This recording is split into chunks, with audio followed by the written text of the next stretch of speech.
PIQC institute of quality की जानिब से अस्सलाम वालेकुम और खुश आमदीद। ये गुफ्तगू पाकिस्तान में हमारी क्वालिटी आगाही मुहिम का हिस्सा है। आज हमारे पास जो मवाद है ना, मज़ामीन, नोट्स, तहकीक, वो सब एक बहुत अहम मौजू पर है, रूट कॉज एनालिसिस यानी RCA।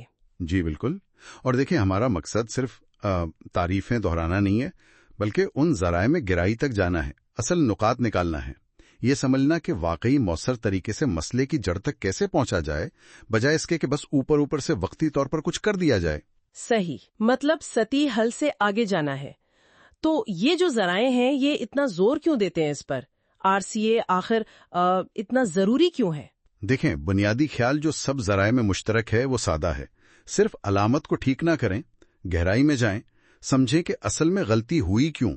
फौरी हल जाहिर है अच्छे लगते हैं वक्ती तौर पर, लेकिन अगर आप असल वजह को नहीं समझते ना, तो मसला वापस आएगा, जरूर आएगा। शायद किसी और शक्ल में आ जाए या किसी बदतर वक्त पर। तो ये सिर्फ एक टूल नहीं है, मतलब ये एक सोच का अंदाज है। बुनियादी तौर पर हाँ, बिल्कुल। ये सिस्टम के जाविये से देखना, जराए इस बारे में क्या कहते हैं, ये सोच कैसे काम करती है?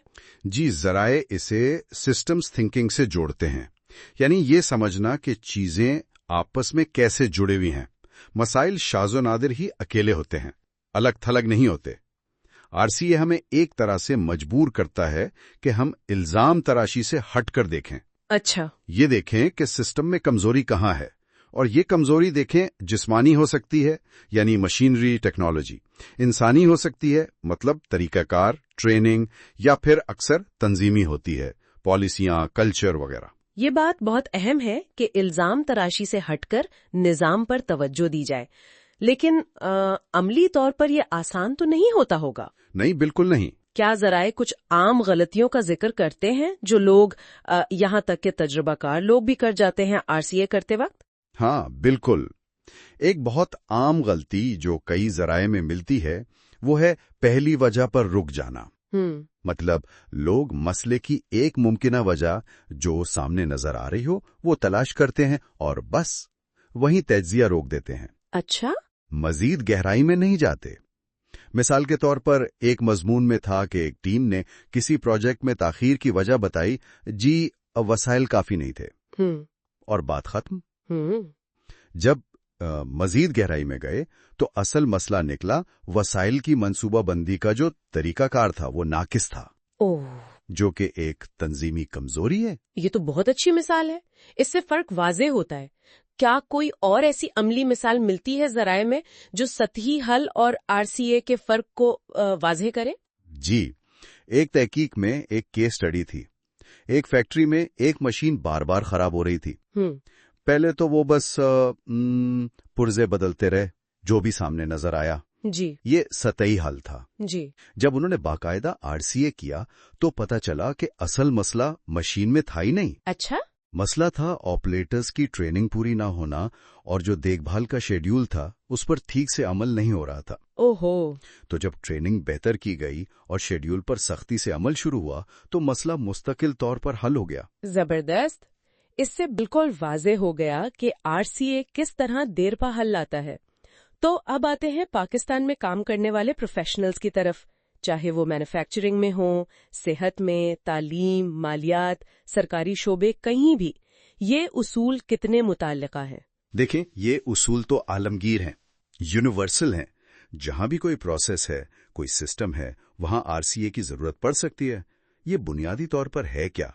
मुनज़्ज़म तरीके से तजस्सुस करना और तनकीदी सोच को मसाइल पर लागू करना। पाकिस्तान में क्वालिटी बेहतर करनी है, कारकर्दगी बढ़ानी है, तो सही तरीके से RCA को अपनाना ये तो बुनियादी हैसियत रखता है। ये हमें उस कैफियत से निकालता है जहां हम हर वक्त बस आग बुझा रहे होते हैं। जी बिल्कुल, और इससे मेरे ख्याल में काम करने की जगहें भी बेहतर होती हैं, है ना? यकीनन, यकीनन। जब तवज्जो फर्द पर इल्जाम लगाने के बजाय सिस्टम को ठीक करने पर होती है ना, तो उससे शफाफियत आती है, एतमाद बढ़ता है, एक महफूज माहौल बनता है। जाहिर है मसनूआत और खिदमात का मयार बेहतर होता है, कारकर्दगी बढ़ती है, और एक और अहम बात, टीमें बाइख्तियार महसूस करती हैं, क्योंकि वो फिर मसले के हल का हिस्सा बनती हैं। तो इसका मतलब है कि हर नाकामी, हर मसला वो एक मौका बन जाता है, سیکھنے کا، بہتر ہونے کا۔ بالکل، یہی تو ایک حقیقی سیکھنے والی تنظیم یعنی لرننگ آرگنائزیشن کی نشانی ہے۔ تو چیلنج یہی ہے سب کے لیے، ان اصولوں کو روزمرہ کے کام میں لائیں۔ جتنی بار عام طور پر کیوں پوچھتے ہیں نا، کوشش کریں اس سے کم ایک بار زیادہ پوچھیں۔ وہ جو فوری آسان حل کا لالچ ہوتا ہے نا، اس سے بچیں۔ اصل وجہ تک پہنچنے کے لیے شروع میں تھوڑا اضافی وقت لگانا، یہ زیادہ دانش مندی ہے۔ صحیح کہا، کیونکہ طویل مدت میں یہ وقت بھی بچائے گا، محنت بھی، وسائل بھی۔ اور جب کوئی اصل وجہ تلاش کر کے اسے ٹھیک کریں تو اپنی کامیابیوں کو شیئر بھی کرنا چاہیے تاکہ دوسرے بھی سیکھیں، اپنی ٹیموں میں یہ عادت ڈالیں۔ جی بالکل۔ اور آخر میں ان ذرائع سے ایک بہت اچھی سوچ ملتی ہے جس پر ہم بات ختم کر سکتے ہیں۔ وہ یہ کہ کوئی غلطی تب تک واقعی غلطی نہیں ہوتی جب تک آپ اس سے سیکھنے سے انکار نہ کر دیں اور اس کی بنیادی وجہ کو درست کرنے سے انکار نہ کر دیں۔ اصل اصلاح، حقیقی بہتری، وہ کیوں کو سمجھنے سے ہی شروع ہوتی ہے۔ بہت خوب، واقعی ایک اہم نقطہ ہے۔